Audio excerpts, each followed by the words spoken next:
Was at home on Christmas Day for the Chiefs. In the second quarter, Travis Kelce fired his helmet into the ground on the sideline and was confronted by Andy Reid, who wound up body bumping Kelce to drive home his point. Then Patrick Mahomes was seen screaming at his offensive lineman, and Taylor Swift was once again up in the box cheering for her man wearing her number 87 Santa hat and her cap and her Chiefs. But you now have to wonder if her megastar presence is starting to distract the Chiefs, who just don't look right, starting with Mahomes. Mahomes said after the game that if the Chiefs can just clean things up, they can beat anybody. You buying that? So, Keyshawn, you first. Scale of 1 to 10. How much trouble are the Chiefs in? Look, okay, so you asked how much trouble. Now I'm going to ask you, trouble in what? Making the playoffs, winning the division. I think they win the division. I think they clinch next week against the Cincinnati Bengals. And now you look at 1 to 10. Trouble winning it all. Like they're the defending champs. They started the season off in trouble as far as I was concerned. Remember, I picked the Ravens to come out of the AFC. You did? So at the start of the season, they were already in trouble. They couldn't continue doing what they did, 5 straight AFC championship games at home. I didn't have them missing the playoffs. I just had them on the road potentially for the playoffs. Now they'll get a home game, and then they'll go on the road. And most likely they're going to have to go through Baltimore in order to get to Las Vegas, which they still haven't clinched the division yet. Well, I mean, if the Raiders win out and they lose out, I don't know. Yeah, but I think they beat Cincinnati, especially Jamar Chase not in the line. You know what I'm saying? So a 1 to 10, I give it a 7. Here's the type of team, look. They're veteran. They have enough veteran players on both sides of the ball that understand how to win because they've won Super Bowls. They got a head coach who's a veteran head coach. All great teams have this kind of slippery slope that makes everybody go into a sure panic.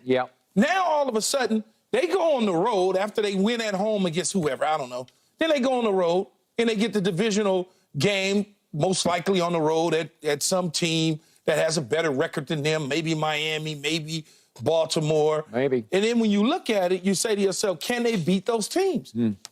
When you get to where you get to that point, now we can reassess what they actually look like. Yes, they don't look good right now. They miss Eric Bieniemy so much. Agreed. They just really do.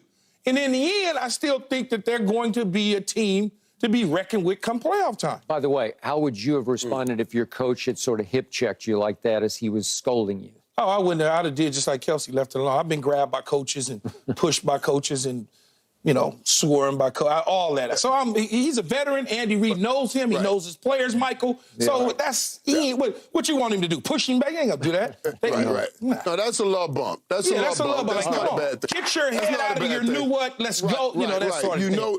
Right, you my dude. We gonna get this going. Come on now, let's go. Let's go. That's not like what Russell went through with Coach Payton on the sideline. No, good point. That's a love bump. That's like, buddy. Well, I trust you. We gonna get this right. Let's not get frustrated. But this is why I say, But that's why I say, we're way past 1 to 10 scale here. We're way past a 1 to 10 scale. This is not just about the frustration of this particular game. I've been in this before. This is about the frustration of seeing a dynasty dissipate, disappear right in front of you. Think about all the things that you have had, and you can check them off. Bam, don't worry about this. Bam, don't worry about that. As we chalk up the season, you used to chalk up. Oh, we got the Broncos twice. We chalked them up. We've been beating them forever. Knock that off the list. That's 2 wins. We got the Raiders. Okay, the Raiders knocked them off the list, right? Yeah, we know we can beat them. Not this year.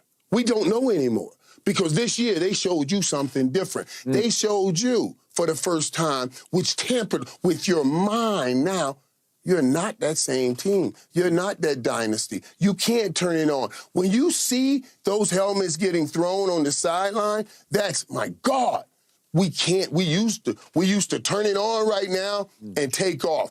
We used to have fun plays. Now those fun plays were a result of us just blowing everybody out, having fun. Yep. Now they're trying to put fun plays in so the whole team can get back to having fun. Different perspective. Way past 10. This thing is blown up, imploded, whatever word you want to use, but it's way past 10. And it's not just, can they win? Yeah, they can win. But they got to get their minds right now because it has infested the others. Confidence is a contagious thing. That's why playing around with Patrick Mahomes is great because he plays with such great confidence. Him and a Travis Kelce, you can give people confidence. But when they have been playing so bad around you, it looks like they are affecting those guys' confidence. I got Travis Kelce dropping an easy pass yesterday. Easy pass. Passes he always catch, you know. And now he's on the sideline because he's saying the same thing I'm saying right now. I'm letting these jokers' virus get in my computer, and now I'm dropping passes and losing confidence. That's the problem that's going on in Kansas City. They didn't just lose the game. They're losing themselves, which means they'll lose that dynasty. So, Michael, you're beyond 10 on the scale. You're in big trouble, right? The thing, because I've seen it before. I know where it is. I was sitting in that office, and Deion came up to me. He was talking about something. I think Chan Gailey was in by that time. Yep. And he was saying, man, we got to do this. I looked at him and said, time. It's over. He was trying to get us to do some other things. I swear, it hurt me. It hurt me, but I had to realize it. I said, hey, man, it's over. You could tell, Skip, Key, when you went on the football field, how other teams look at you. Yeah. I saw the fear all those other years. I said, oh, my God, we're about to kill this team. And then after those things, when that thing turned, man, I saw the hunger. They were like, boy, we finna pay y'all back for all those times y'all beat us there. And it was a whole different monster. I had to tell Deion, I said, time, it's over, buddy. It's over. And that's when it was over. Well, you agree? I don't know. See, when we start saying things like on a scale of 1 to 10, it's over, what's over? The running to the Super Bowl? Yeah, that might be over. Right. That might be over. No, you're chasing history. No. We weren't talking about him winning one. We were talking about him passing Tom Brady and becoming the champ, becoming the best. All that's over. But all that's over. That's a different conversation because that's not over. That's not over. Chasing is not over. One bad season, not going to the Super Bowl. We watched, and this is not going to turn into a conversation about Tom Brady, but the fact that you mentioned it, we saw Tom Brady go through a stretch. Okay, 10 years, I think, Skip? Yeah. Where they didn't win a Super Bowl. So that's not over. It just looks like that this is going to be a regrouping, so to speak, of what Kansas City is up against. They got to reshuffle the deck, is all. Okay. To me, just because it is starting to unravel on the field because Travis Kelce doesn't look healthy, I'm not sure Mahomes is healthy, but because it's teetering, that Taylor Swift effect from on high she is a mega star of stars, and Mahomes' wife is up there in the box with her, and all of a sudden it starts to creep in your mind that we have to deal with this. We have to they get asked questions constantly. That's a bit much for me. What I mean by that is I understand that they're boys, right? I understand that they boys, but like you said, Skip, they up there together. It's just, that's a lot. It's just a lot. It's a lot of stuff on top of the battles that you're now facing on the field. So let me go one other direction about Mahomes. Their offense, and maybe it's your Eric Bieniemy effect or lack thereof. Hey, I've been saying it since they started teetering at the beginning of the year. Okay. The offense looked different, and the common denominator, as I said, Matt Nagy in from Chicago, Eric Bieniemy out. Okay, how many times yesterday did Patrick Mahomes take the snap and drop back and look and look and look again, and then he escapes to his right, and then he wheels, and he comes back to his left? It seems like every play turns into a backyard play because he's more comfortable creating in the backyard than doing it on time, on rhythm, in the progression. Well, if nobody's getting open, it ain't going to be on time. It may be. And this is, and Skip, that's exactly what I want to talk about because, Key, that's why I say it is over. Now, I'm not saying he won't ever win a Super Bowl. He could do that.